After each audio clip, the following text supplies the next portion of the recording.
been pretty wild, man, to see how it's affected the world, not only, just the speed skating world, but the world in general.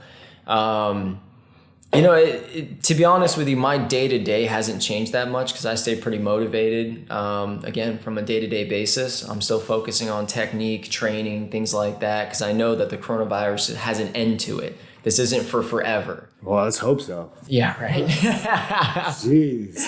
Yeah, so, it's honestly personally given me more time to get back to the basics without having to hustle and focus more on how to better myself as an athlete. And especially with the social distancing and everything else, I've been able to stay really motivated by getting back to the basics and just really focusing on technique. And that's something that I've really tried to portray to some of the people that I've been training. So how has that been going? How you do personal training for speed skaters? You coach them personally? Is that what?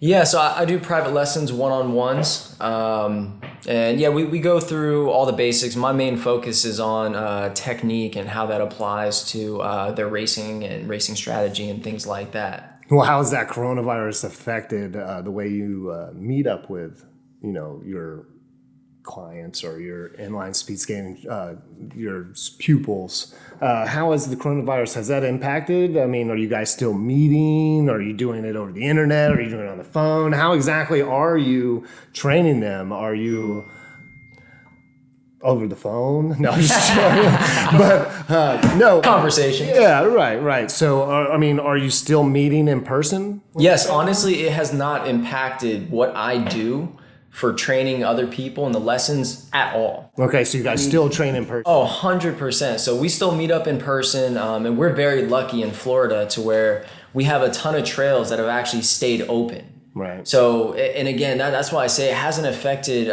myself and the things that I do on a day-to-day basis at all, because I'm still able to go do all the same things. Right. So we have it really lucky down here. Yeah, but no practice though. Yeah, so the one thing that it has affected is group practices, right? It's tough.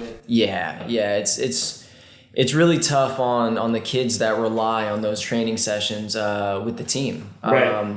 And again, you can't have more than 10 people at a time together. And even if you do have 10 people, people start looking at you sideways. Right.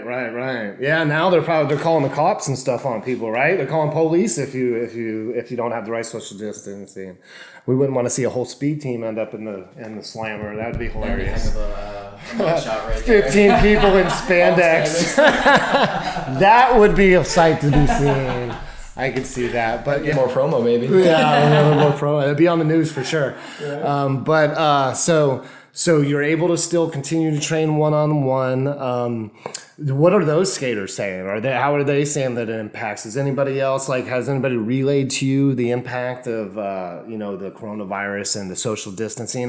Do you think it's shedding skaters? Do you think people are gonna forget about the sport and not come back because of this long delay? Or do you think this might help because people have alone time and they can train maybe more on their own? I don't know. I really think it depends on the perception that you have on it, right? So I think it's really affecting the people that rely on the training sessions with the team, right? Significantly. I have noticed that a lot of the skaters that I've been working with, they've complained about a loss of motivation, right?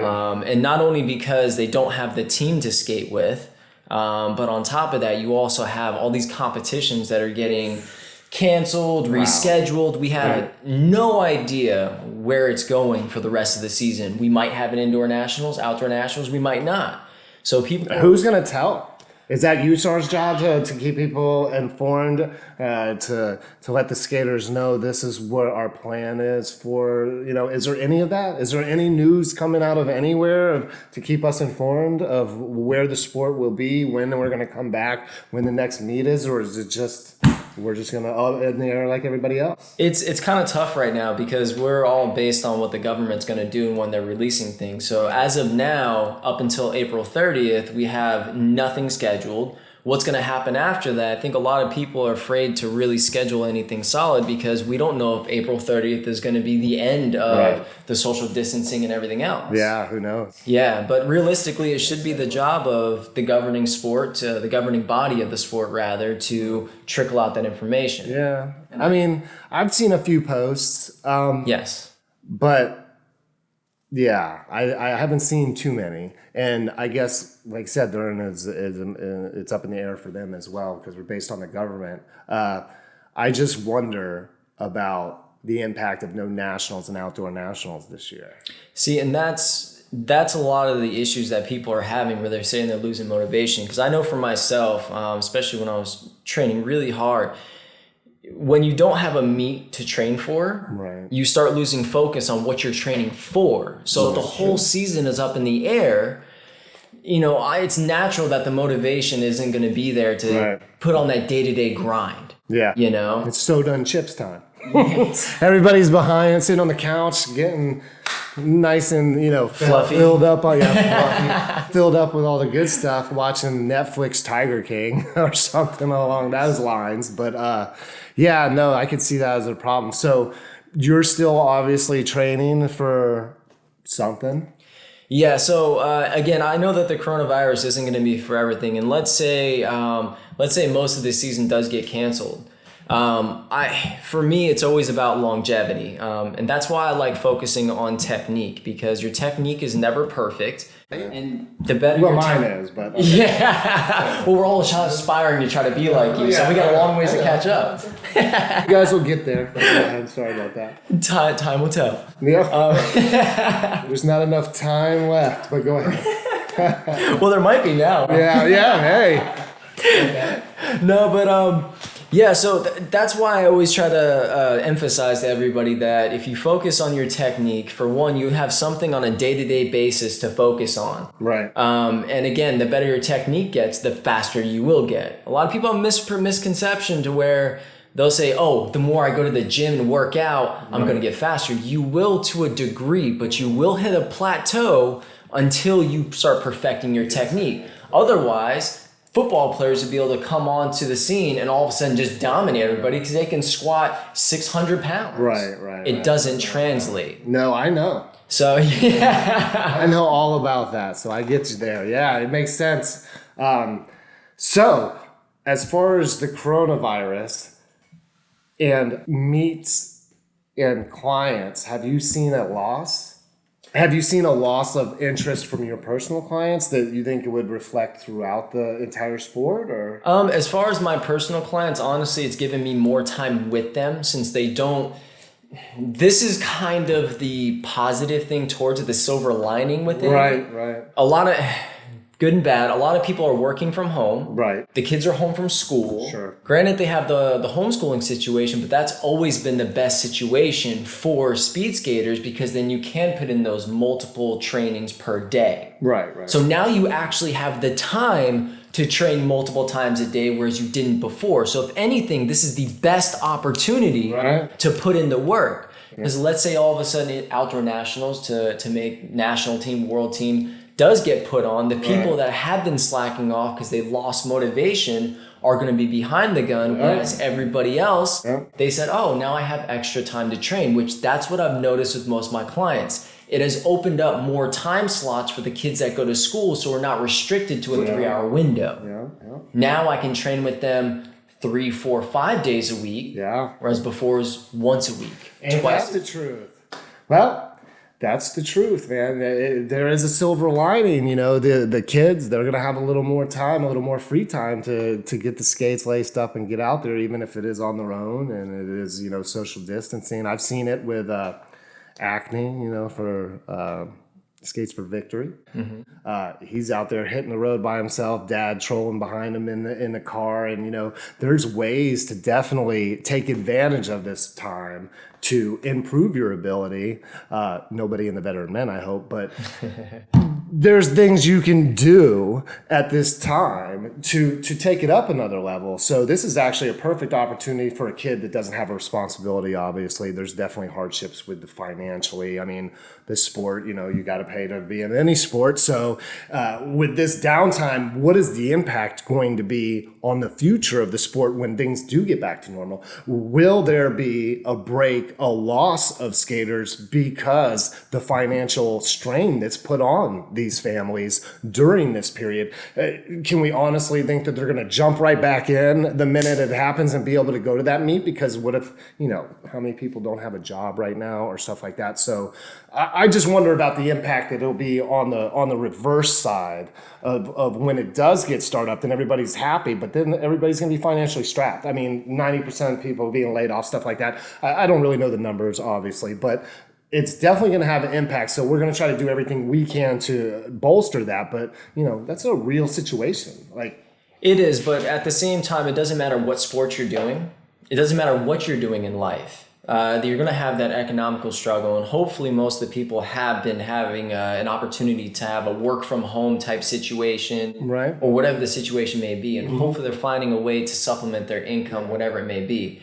So I mean, as far as that goes, that's going to affect the economy as a whole in the entire world. Oh yeah. So as far as affecting our sport, this is where you're really going to see the people that truly have the passion for the sport. Are they going to stick around? The people that were kind of wavering on it, maybe I like it, maybe I don't, maybe we'll lose some of those people. Right. But the ones that's normal. Exactly. So the ones that have the passion, I think, will stick around. Right. But at the same time, I think the most important part is keeping them motivated enough to actually want to go out and train on a day-to-day basis. Right. And you have to give them something to work on, right? Right. That's why there's a few really good resources out there on YouTube and a few other things to where, again, I'm going to recommend some videos for people to actually go and watch, to where some of Joey Mantia, where he does a really good job of breaking down a lot of the plyometrics. And it's super important to break them down, because if you don't do them right,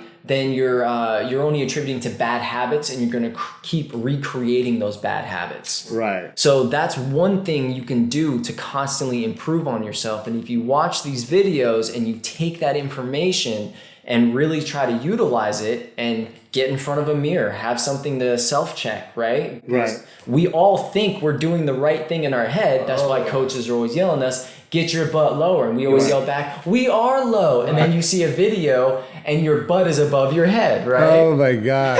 I don't think yes, I know exactly what you're talking about. I've seen video of myself, and I don't like to watch video, but I know exactly what you're talking about. You feel something totally different. You think you're far down and you're not. But yes, it definitely needs something to work on during this period. I honestly think there's two sides of the coin with the coronavirus. I do think that it could definitely, there's going to be a financial strain, but, speed skate, roller inline speed skating, you can do on your own outdoors. It doesn't cost anything. Yes. So as long as you got your skates, you can lace them up, whether you're, coming home from school, which of course there is none right now, but you can use your skates anywhere for free. You don't need a skating rink to do that. So honestly, inline speed skating is a perfect sport for a period like this, where you have to have social distancing. It's something you can do on your own to work better. Obviously, that's what people are trying to do at this point, is trying to at least get on their skates. I just think that during this period, I think that we're going to see a resurgence for inline speed skating, but it's going to take a little while. I think it's going to be because, as people adjust, it's going to be a financial strain, but I think that we're going to come back twice as strong. I think it's going to be even bigger. I think more people have now, during this period, focused on what's important, understand that there's things that, they really love to do, and they're going to find a way to do it. I think that, our sport's relatively cheap compared to a lot. So I think that, I think that we'll do good. I think we're going to have a resurgence this year. I think that obviously after the Olympics, we have, 90% of the ice speed skaters that'll be in the Olympics are probably inliners now, compared to earlier when it was one with Chad or Derek or Cheeks or whatever. And now it's like, ice speed skating is all of us, all inline. So we'll see a resurgence during that. It might take a little time, but I definitely see that it's going to, I think that our sport's on the verge of blowing up. I just think that this was a little setback, but we'll see it, especially with the indoor worlds coming across the ocean and stuff like that, across the seas. They're getting more involved with the indoor. I think that could help grow. What do you think about that? Yeah, I mean, I definitely think that our sport is really on the verge of getting to a level that we haven't seen before. We have a ton of new sources of information such as this. I know NSC's doing videos and stuff like that. So, we're definitely doing a really good job, or a better job, of getting the information out there to the people and doing what we can to show people that this is a sport. It does exist. Yeah. So I have no doubt that we're more on an upswing. And the beautiful thing that I really saw more than anything during this whole coronavirus thing is more people are getting outside. I see more people on the trails, not only cycling, but I have noticed a crazy influx of roller skaters on the trails. Yeah. Over the past 2 or 3 weeks, I've seen at least 15, 20 or plus more roller skaters out on the trail. Right. So again, how you were talking about people focusing on what's important, what makes them happy, so on and so forth. This downtime is really giving people, an opportunity to step back and getting back into that joy of things they do without having the hustle of life to where people were stressed out. They were exhausted. They didn't have time to even think about going out and doing anything else. Now they do. Yeah, I get that. That makes sense. It does make sense. I have seen, obviously, I skated with you on the causeway a couple times recently. It was impressive. There was a lot of roller skating. There was a lot of inliners out there that I hadn't seen. Obviously, you stopped and talked. A lot of them came up to you to talk to you about it and ask you questions, which I get that all the time when I skate with you. But it definitely was even more now. People, they want to get outdoors and enjoy themselves. Like I said, it's something they can do on their own. But the causeway was definitely, obviously it's a beautiful landscape, but we've skated there before, and I definitely noticed more skaters myself there. I think it's a beautiful sport that people can do on their own, but they also can do in a group. So it makes sense that this will work out for people that want to train. Like I said, there's a lot of people training by themselves outdoors, doing stuff. We're seeing videos rolling across the country and across the world. People are doing training. They're keeping themselves entertained with it. But I do think that we're going to see a little bubble right after this. But that's, like you said, with every sport. So hopefully that will get us there.